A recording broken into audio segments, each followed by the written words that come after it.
शेती नाहीये माझी, माझ्या मित्राची शेती मी रेंट आउट केलेली आहे। वैसे सेट है 10 भैंस में। अभी आज कितना दूध जा रहा है सर ये टोटल 10 भैंस में? 125 से 130 125 से 130 लीटर दूध अभी है। आज 11वां दिन है। नाही, याच्या पुढच्या ज्या पण म्हशी मी तिकडून घेणार त्या महावीरजींकडूनच घेणार। त्यांनी जे कमिटमेंट दिली होती आपल्याला एवढं एवढं निघेल त्याच्यापेक्षाही जास्ती दूध इकत त्या म्हशी देत आहेत। मी आधी जॉब केला होता आणि करत होतो, मी गव्हर्नमेंट मध्ये पण होतो, पण तो जॉब मी सोडला। मिराज क्रीमरी हे नाव ठेवलेलं आहे गोठ्याचं आपल्या। बर क्रीमरी याच्यासाठीच ठेवले की भविष्यात जाऊन मी बाय प्रोडक्ट काढणार आहे, बरोबर। आणि मला परदेशात प्रोडक्ट्स पाठवायची जास्त इच्छा आहे। मंडळी नमस्कार, तुम्ही पाहताय कृषी सल्ला युट्यूब चॅनल।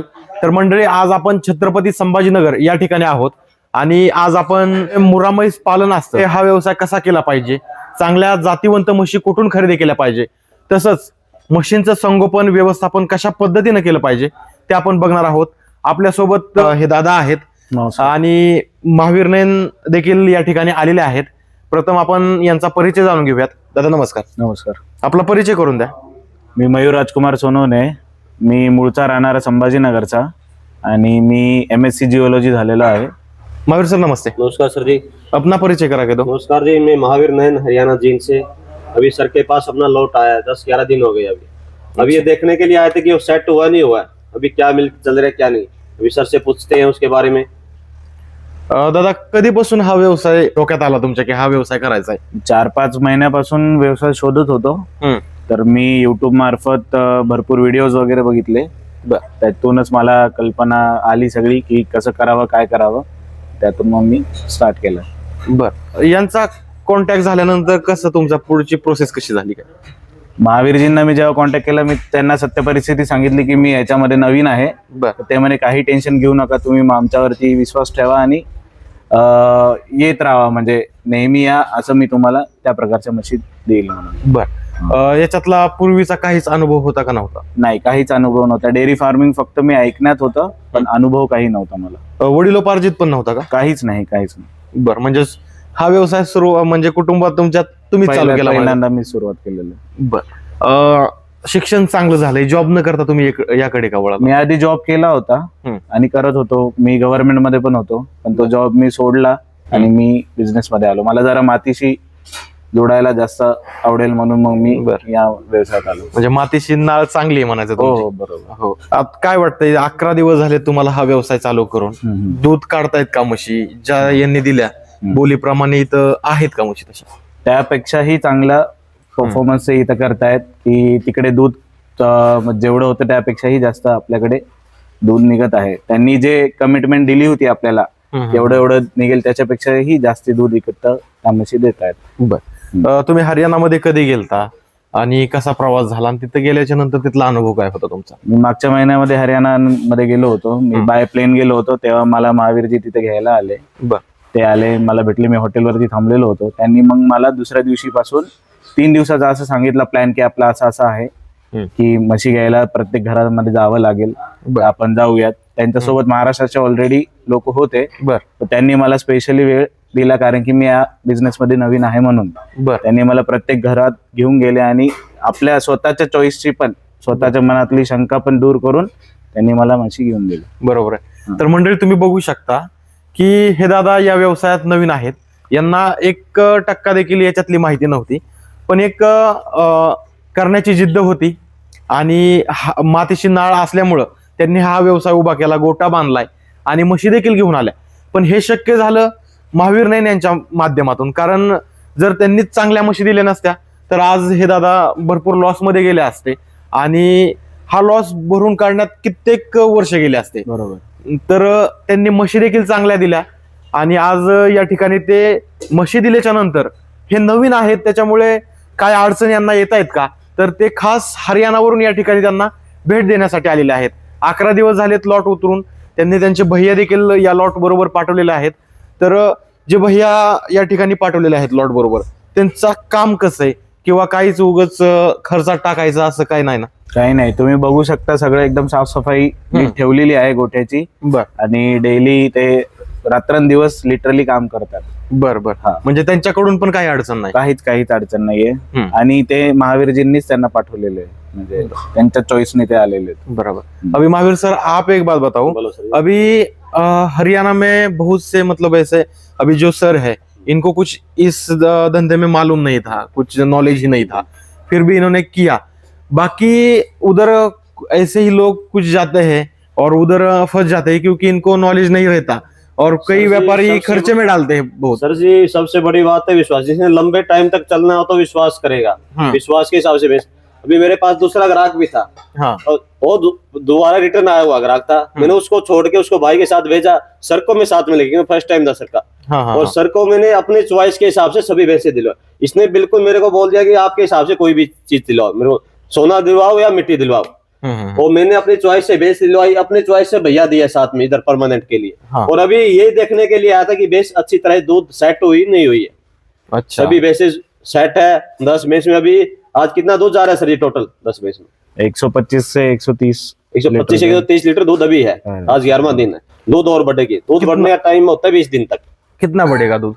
दूध जाएगा सर जी 140 लीटर तक। 140 लीटर तक 140 पक्का। गारंटी कितनी दी थी इनको? गारंटी तो 120 प्लस की दी थी। अच्छा। 120 से 130 की। अभी तो आपकी जिम्मेदारी खत्म हो गई। जिम्मेवारी तो खत्म होगी नहीं, और भी आगे बढ़ेगी वैसे। अच्छा, मतलब कम बताने का और सर जी ज्यादा। क्या बात है, कम बताएंगे ज्यादा निकले तो मालिक खुश होता है, बरोबर और ज्यादा बोले कम उसमें विश्वास खत्म हो जाता है। बरोबर।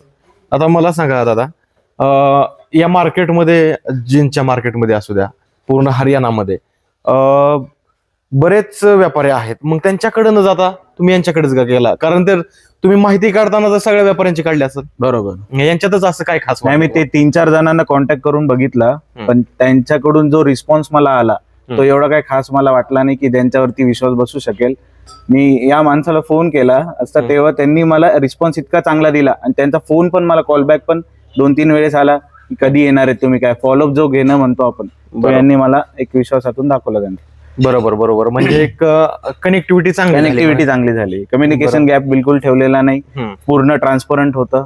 बरोबर, पूर्णपणे ट्रान्सपरंट होतं बरोबर सगळे. आणि जे म्हणजे जे पैसे मला सांगण्यात आले की समोर एवढ्या एवढ्याला म्हैस आहे, तर ते पण सगळं ट्रान्सपरंट होतं. व्यवहार ज्याला आपण म्हणतो ते पण. बरोबर.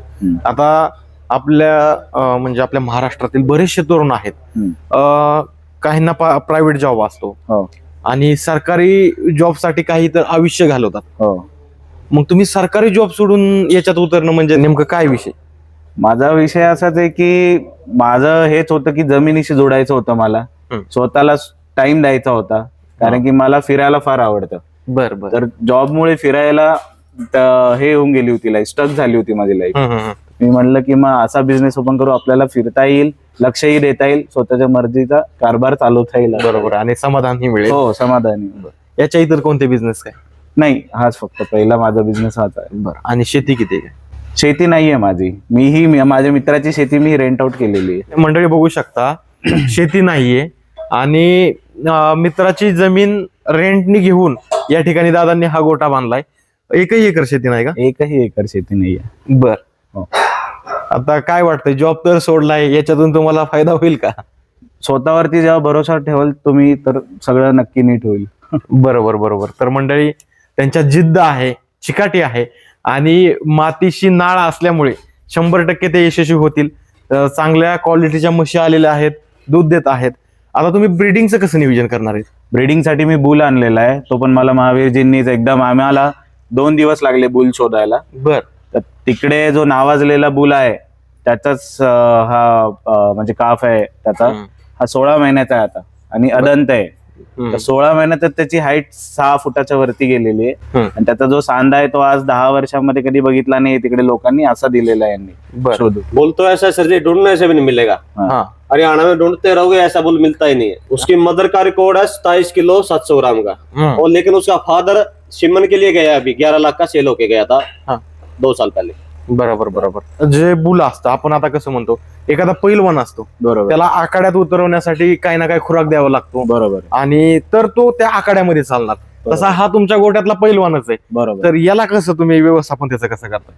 त्याचं व्यवस्थापन आपण असं करतोय की आता आपण त्याला बदामाची पेंड चालू केलेली आहे, बर, सारखी पेंड चालू केलेली आहे, बर, अजून करडीची पेंड चालू केलेली आहे, आणि अजून कोकोनटची पेंड चालू केलेली आहे, बर, आणि आपण 3 लिटर दूध सुद्धा देतोय बर त्यांना रोज, त्याला एकट्याला.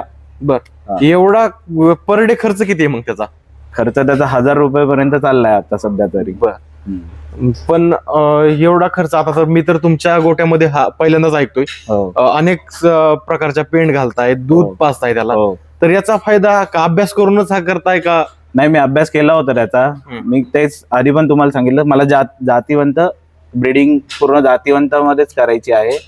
पुढं त्याच्या पाड्या पण जातीवंतच तयार करायच्या आहे. त्यासाठी मी त्याची एवढी इन्व्हेस्टमेंट केलेली आहे त्याच्यामध्ये. आता तिथं किती टाइम दूध बघितलंय हरियाणामध्ये या मशीनचं? 2 टाइम आम्ही चेक केलं, रात्री सुद्धा चेक केलं आणि सकाळी सुद्धा चेक केलं. सकाळी 5 वाजता आणि रात्री पण संध्याकाळी 5 वाजता असं केलेलं आहे. बरं. महावीरजींवरती तुम्ही समाधानी आहात का? भरपूर समाधानी. याच्या पुढच्या ज्या पण म्हशी मी तिकडून घेणार त्या महावीरजींकडूनच घेणार. त्याच बोलीवरती मी त्यांच्याकडे गेलो होतो की तुम्ही जर पहिला लॉट मला जर खराब दिला तर मी तुमच्याकडे कधीच येणार नाही. बरोबर. तुम्ही जर पहिला जर लॉट दिला, मी अजून 100 जणांना सांगेल की महावीरजींसारखा माणूस नाहीये. बरोबर. त्याच विश्वासावर ते आता परत मला भेटायला इथे आले. महावीर सर, अभी आपकी हरियाणा में तो बहुत पहचान है, पुराने व्यापारी। सर जी क्या फिर बात भी है, पहचान बनाने में टाइम बहुत लगता है सर जी। हाँ। होने में 1 दिन लग जाता है, नहीं वो तो पहचान में बहुत टाइम लगता है। अभी ग्राहक हमारे विश्वास पे आते हैं, महाराष्ट्र से लेके, हैदराबाद से लेके, कर्नाटक से लेके विश्वास पे आते हैं। और हम उनके साथ विश्वासघात करेंगे तो हमारे पास कोई भी नहीं आएगा। और विश्वास के साथ अभी सर ने हमारे पास विश्वास करके आए तो हम इधर विजिट के लिए आए, तभी आया कि भाई सेट हुई नहीं हुई, क्या चल रहा है क्या नहीं। और परमानेंट लेबर भी बहुत अच्छा बंदा दिया, जवान लड़का है, अच्छी तरह ही मिल्किंग करता है। बरोबर। लेबर भगवान से दुआ करते हैं शेर का 100 का विश्वास है, उससे 200 का घोटा बने। बरोबर। याचं पुढं भविष्यात कसं प्लॅनिंग केलंय की दूध कसं विकायचं किंवा प्रोडक्ट मॅन्युफॅक्चरिंग करायचे का, असं काय आहे का? माझं आहे प्रोडक्ट मॅन्युफॅक्चरिंगचं. तर आता मी जसं मिराज क्रीमरी हे नाव ठेवलेलं आहे गोठ्याचं आपल्या. बरं. क्रीमरी याच्यासाठीच ठेवले की भविष्यात जाऊन मी बाय प्रोडक्ट काढणार आहे.